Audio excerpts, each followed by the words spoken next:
बाई, नुसत्या बाई नाहीत, भुजबळ बाई.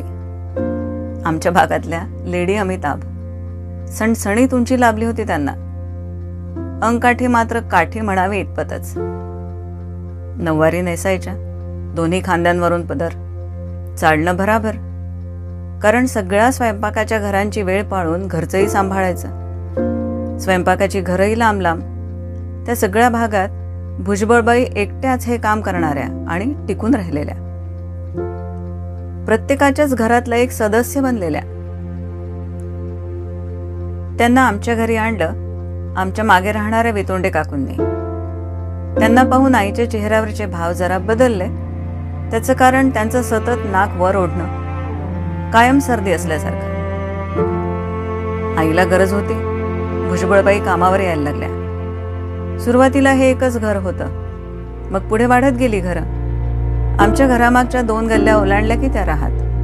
त्यांना 3 मुलगे आणि 1 मुलगी. मुलगी थोडीशी लंगडी.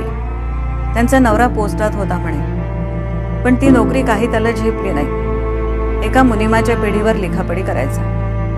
मुलं थोडंफार शिकत होती. भुजबळबाईंचे हात त्यांचं नाव सार्थ करत होते. त्याही शिकल्या होत्या थोडंफार, पण बाईच्या शिक्षणाची किंमत ती काय. रोज सकाळी 8 वाजेच्या सुमारास यायच्या बाई. आम्ही वाटच पाहत असायचो. त्या आल्या रे आल्या की बाई आधी चहा करानं असा धोशा सुरू आमचा. त्याही कधी म्हणाल्या नाहीत की हे माझं काम नाही. साधारण आईच्याच वयाच्या असाव्यात. त्यांची घरं वाढली आणि फिरफिरे. जवळपास 4 किलोमीटरच्या परिघात फिरायच्या त्या. संध्याकाळी एखाद दुसरं घर कमी असावं त्यांना. म्हणावं तसं मुलीकडे लक्ष देता येत नव्हतं. ती दिसायला तिच्या नावासारखीच, सुरेखा. हळूहळू बाईंची मुलं लग्नाची झाली. त्यांची लग्न झाली, बिऱ्हाडं वेगळी झाली. धाकटा मुलगा शिकत होता. शनिवार रविवार तोही भाजीचा ठेला लावायला लागला, फिरायला लागला. त्याचं शिक्षणाकडे दुर्लक्ष झालं. आता पूर्ण वेळ तो भाजीचा ठेला घेऊन कॉलन्यांमधून फिरू लागला. दरम्यान बाईंच्या नवऱ्याला मूळव्याधीचा त्रास सुरू झाला. आधीच रोड असलेल्या बाई आता तर खूपच रोड झाल्या. आईने त्यांना खायला प्यायला द्यावं, अधेमध्ये एखादं लुगडं, अडीनडीला पैसे, दवाखाना. त्यांची रेखाही मोठी झाली. तिच्या लग्नाची काळजी त्यांना खायला लागली. मुलं वेगळी झाली. त्यांचाच पैसा त्यांना पुरना. माहेरी गेले की त्यांच्याही भेटीची ओढ असायची. त्या भेटल्या की माहेरचा गोतावळा पूर्ण झाला असं वाटायचं आम्हाला. रेखा तर आमची लहान मैत्रीणच होती. तिच्या काळजीने त्या आणखीनच वाकून गेल्या.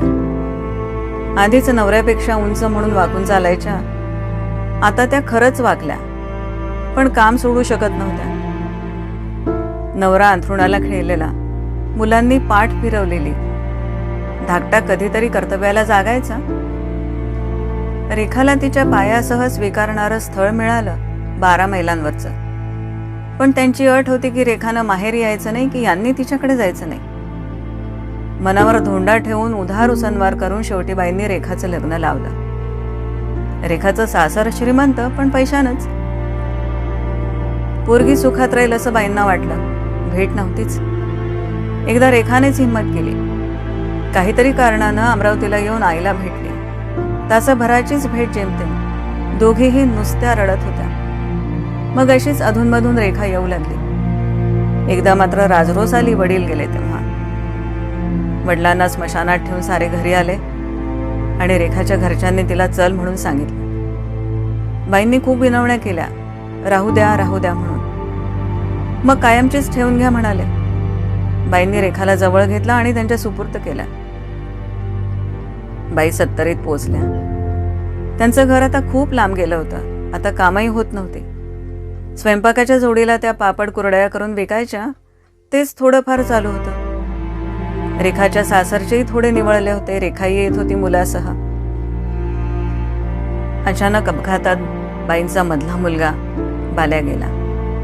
धाकट्याला दारूचं व्यसन लागलंच होतं. बाई थकत गेल्या. एक दिवस दवाखान्यात भरती केलं रेखानं. दवाखान्यात त्यांना भेटायला गेलो. म्हणाल्या, मी तर काही राहत नाही आता. आठवण ठेव जो माई. चेहऱ्यावरून हात फिरवला. इकडे आईबापू दोघेही दवाखान्यात. आईच्या पायाचं ऑपरेशन झालं होतं. रेखा तिला पाहायला आली.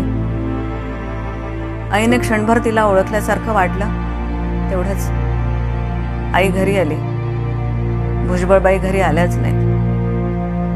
हे मात्र आईला कळलं. भुजबळबाई गेल्या.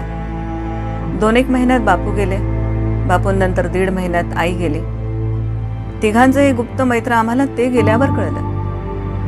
भुजबळबाईंनी आपल्या रोड बाळक्या कायेनं स्वतःचं घर सांभाळायला, सोबत आमचे. त्यांची आठवण नेहमीच येते.